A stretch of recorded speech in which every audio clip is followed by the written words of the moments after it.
আসসালামু আলাইকুম ভাইয়া পুরা সবাই কেমন আছেন। আজকে হচ্ছে আপনাদের সাথে কই মাছের পাতুরি শেয়ার করব। এই দেখেন এখানে হচ্ছে দুই রকমের কই মাছ আছে, একটা হচ্ছে দেশি কই মাছ আর হচ্ছে চাষের কই মাছ। কারণ দেশি কই মাছে তো কাটা বেশি, ছোট ছোট বাচ্চারা খাইতে পারবে না, এজন্য হচ্ছে চাষের কই মাছটাও দিয়েছে। এটা হইতেছে এই দেখেন, এটা হইতেছে সুন্দর করে যে মেখে নিছে। এখানে হচ্ছে সব রকমের মশলা দিছে। এখানে হইতেছে অল্প আদা রসুন বাটা আর হচ্ছে জিরা বাটা, তারপর হচ্ছে ধনে বাটা, তারপর হচ্ছে পেঁয়াজ কাঁচামরিচ সব কিছু দিয়ে টিয়ে সুন্দর করে মেখে নিছে। তেল স্বাদ মতো লবণ সব মশলা দিছে আর কি, অল্প অল্প এটাকে দিয়ে সুন্দর করে মাখে নিছে। দেখেন এই মাখাটাই মনে হইতেছে যে খাইয়ে ফেলি, মানে মনে হইতেছে অর্ধেকটা রান্না হয়ে গেছে। মাখাটা সুন্দর হয়েছে, আমার বড় বোন মাখাইতেছে। আমরা কিন্তু বাড়িতে যাই অনেক মজা করি। এই দেখেন এটা হইতেছে সুন্দর করে মাখাইতেছে। তা হচ্ছে মাখানোর আগে আমাকে ডাক দিতে ভুলে গেছে। এরপরে হইতেছে আমি আবার বলতেছি কেন আমাকে ডাক দাও না। যাই হোক, যতটুকু ভিডিও পারছি করতেছি আর কি। এটাকে আপনারা সব রকমের মশলা দিয়ে আপনারা সুন্দর করে মেখে 10 মিনিটের জন্য রেখে দিবেন। তারপর হচ্ছে এটা কচু পাতা বা হচ্ছে যে লাইয়ের পাতাটা আছে, যে দুইটার একটাই যে কোনো একটা করলেই হবে, পেঁচায়া তারপর হচ্ছে ভাতের ভিতরে দিয়ে দিবেন। ভাতটা উতরাইলে তার উপরে দিয়ে দিবেন, তাহলেই হবে।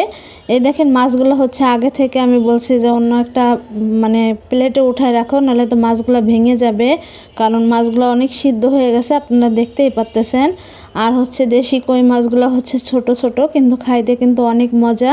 আর চাষের কইগুলো হচ্ছে অনেক বড়, বাচ্চাদের জন্য অনেক ভালো হয় আর কি।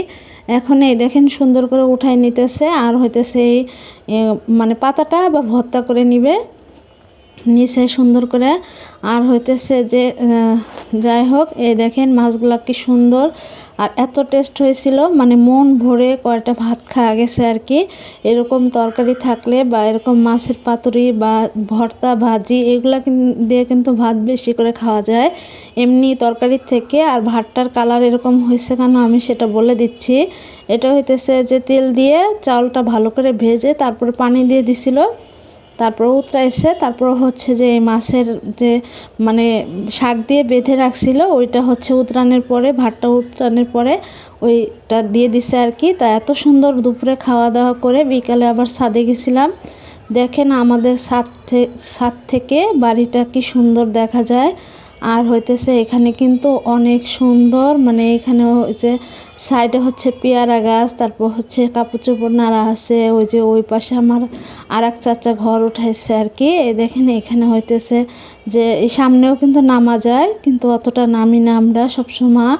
এই দেখেন কত সুন্দর আমাদের বাড়িটা, কিন্তু অনেক সুন্দর আর উপর থেকে অনেক ভালো লাগে। তা ভিডিওটা কেমন লাগলো জানাবেন। আল্লাহ হাফেজ।